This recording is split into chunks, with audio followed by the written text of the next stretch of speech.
Bonjour mes chers frères, que la paix du Seigneur Jésus soit avec vous tous. Je suis le promant Antonio Junior et comme vous le savez déjà, chaque jour j'apporte ici un message d'espérance, un message de foi et je prie aussi pour vous. Et si vous n'êtes pas encore abonné à ma chaîne, il vous suffit de cliquer sur le bouton « S'abonner » qui se trouve juste en dessous de la vidéo. Et à côté, une petite cloche va apparaître. Il est très important d'activer la cloche et de sélectionner l'option « Toutes » car c'est seulement ainsi que vous recevrez les notifications. À chaque fois que je publierai une nouvelle vidéo, d'accord ? Frères, avant de commencer le message d'aujourd'hui, j'ai reçu un autre témoignage merveilleux d'une personne qui prie avec moi ici tous les jours sur la chaîne.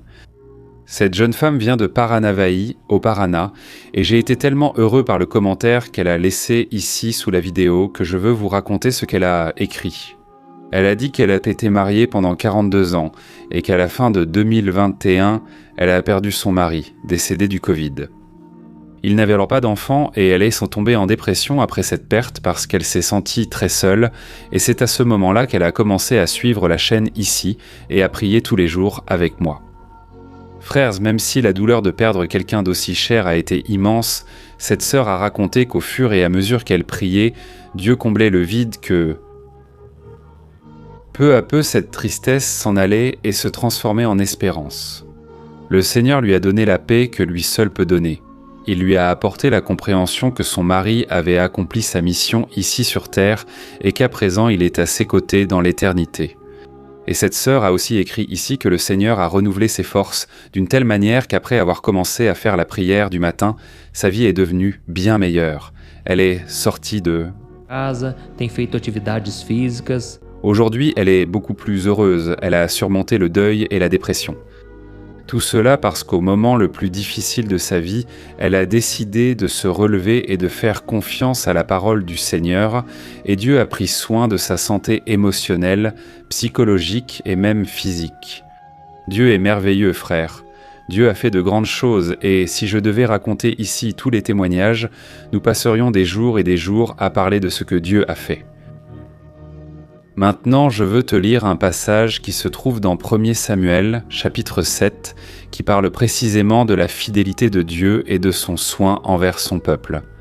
Il est écrit ainsi. Pendant que Samuel offrait l'Holocauste, les Philistins s'approchèrent pour combattre Israël. Ce jour-là, cependant, le Seigneur fit gronder le tonnerre avec une force extraordinaire contre les Philistins et les plongea dans la panique. Alors ils furent vaincus. Les soldats d'Israël poursuivirent les Philistins et les tuèrent tout au long du chemin. Alors Samuel prit une pierre, la dressa et l'appela Eben-Ezer en disant « Jusqu'ici le Seigneur nous a aidés. » Regardez cela, frères. Beaucoup de personnes connaissent ce passage que je viens de lire, mais peu savent ce que signifie le mot Eben-Ezer, et c'est de cela que nous allons parler à partir de maintenant. Eben-Ezer en hébreu signifie pierre du secours. Et, comme nous l'avons vu, le prophète Samuel avait une grande raison d'ériger un mémorial de pierre et de donner à cet endroit le nom d'Eben-Ezer. Après tout, Dieu a vaincu les puissants ennemis d'Israël à cet endroit. Et ainsi, chaque fois que les Juifs passaient plessant par cet endroit et voyant cette pierre, ils se souvenaient de la merveille que le Seigneur avait accomplie en faveur de leur nation. Et maintenant, nous allons rapporter cette histoire. Pour toi, avec Jésus, Sem conseguir ver o plano que ele tem para você, aonde você encontra face à ce dont tu as tant besoin, comment peux-tu être sûr que Dieu est aux commandes, même sans voir de solution logique? Eben-Ezer, j'ai l'aide de Dieu. La Bible montre que Samuel était un prophète qui avait une mission très difficile. Il devait diriger Israël, qui n'avait pas encore de roi. Donc, en plus de devoir s'occuper de la partie spirituelle de ce peuple, il devait aussi administrer la nation. Et Samuel était très découragé, il avait peur, après une défaite humiliante face à ses ennemis. Et peu avant ce passage que je viens de vous lire, Samuel était très découragé, il avait peur, parce que le peuple d'Israël avait subi une défaite humiliante face à ses ennemis.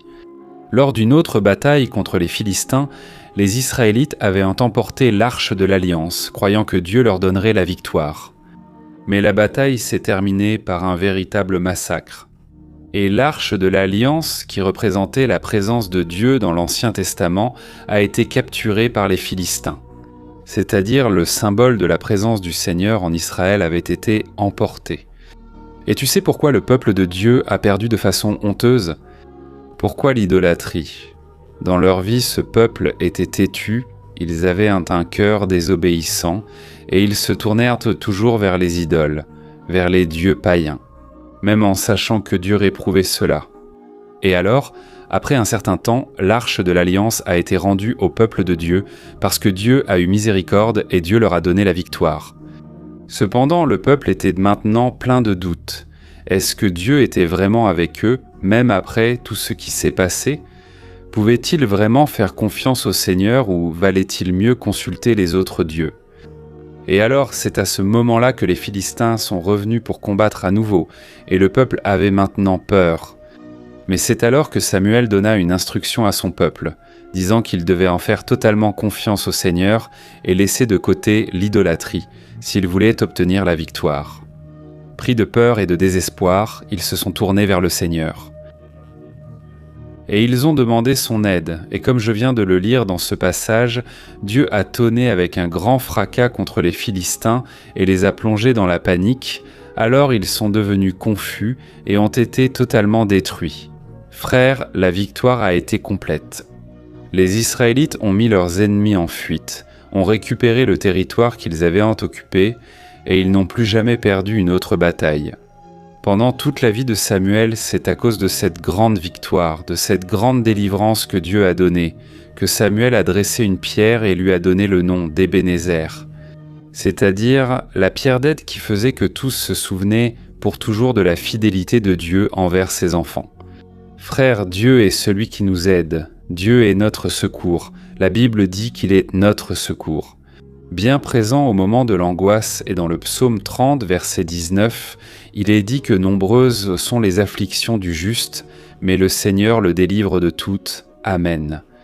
Mais il y a une condition, frères, Dieu nous délivre lorsque nous le consultons et lorsque nous laissons de côté l'idolâtrie.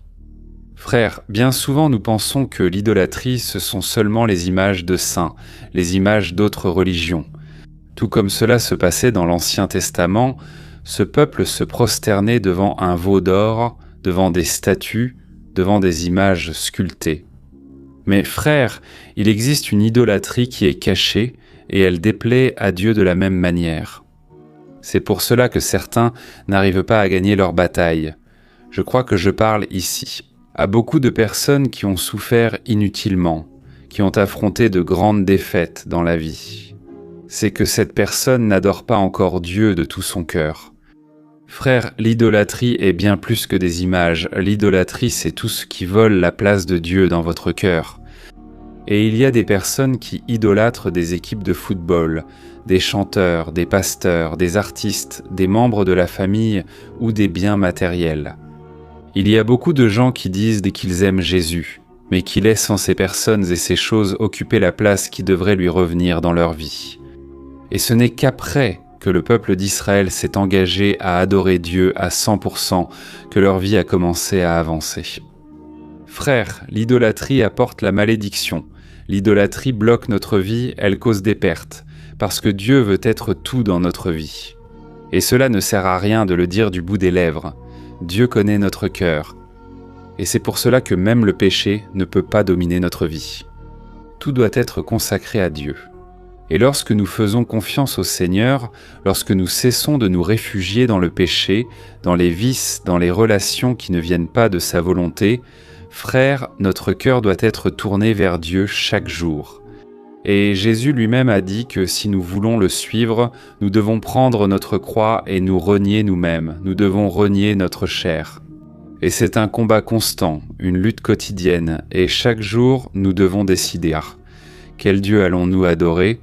Le Dieu vivant et véritable, le Dieu créateur des cieux et de la terre, ou le Dieu des choses passagères, des personnes, de l'argent. Frères, remettons tout entre les mains du Seigneur et faisons-lui confiance de tout notre cœur. Amen. Ce n'est qu'ainsi que nous pourrons dire comme Samuel, « Jusqu'ici le Seigneur nous a aidés.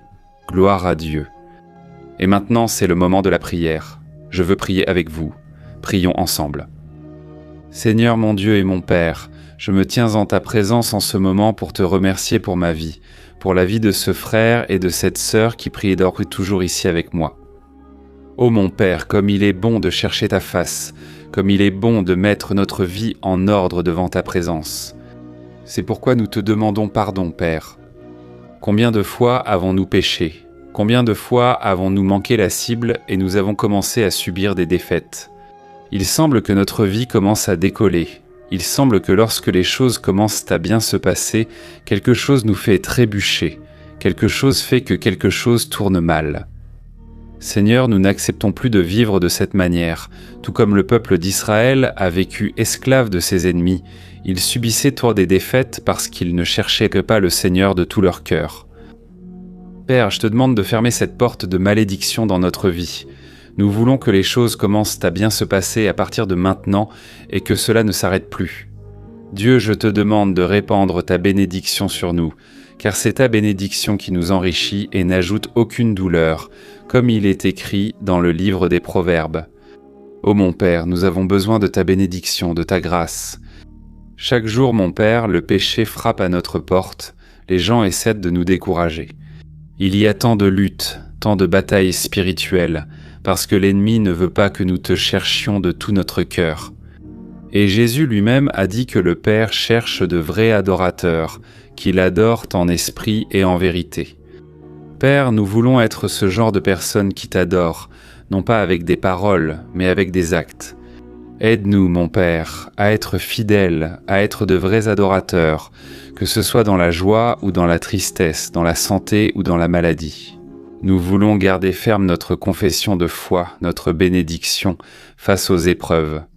Père, en ce moment, je prie pour cette personne qui souffre. Il y a tant de luttes, tant de difficultés. Cette personne qui pleure maintenant parce qu'elle ne sait pas quoi faire de sa vie. Le sentiment d'échec est constant. La fatigue physique et émotionnelle a détruit la vie de cette personne. Père, enlève de nous cette paresse, ce découragement, ce combat intérieur. Mon Père, accorde la victoire à tes serviteurs, à tes enfants, Seigneur, au nom de Jésus. Je réprimande tout piège de Satan, tout obstacle, tout ce qu'il a fait pour détruire la vie de ces personnes, que cela soit anéanti au nom de Jésus. Seigneur mon Dieu, cette personne qui a fait des cauchemars, cette personne qui a souffert, Père, d'attaques constantes, je réprimande Satan, tu n'as aucun pouvoir contre cette vie. Cette personne appartient au Seigneur Jésus et c'est pour elle que Jésus a versé son sang, le sang du Christ. Il est sur ma vie et sur tous ceux qui m'écoutent. Maintenant, au nom de Jésus, retire-toi. Diable, tu n'as aucun pouvoir contre notre vie. Et Seigneur Jésus, je te demande de nous couvrir de ton sang, de placer tes anges autour de nous et de nous donner la victoire dans tous les domaines de notre vie. Et dès maintenant, je t'adore Seigneur, je te remercie. Merci beaucoup Seigneur. Si ce n'était pas le Seigneur qui nous avait aidés jusqu'ici, nous n'aurions pas survécu, nous ne serions pas ici debout. Et c'est pour cela que nous te disons merci beaucoup Seigneur. Ebenezer, jusqu'ici le Seigneur nous a aidés. Alléluia, au nom de Jésus, je prie et je te remercie. Amen, gloire à Dieu.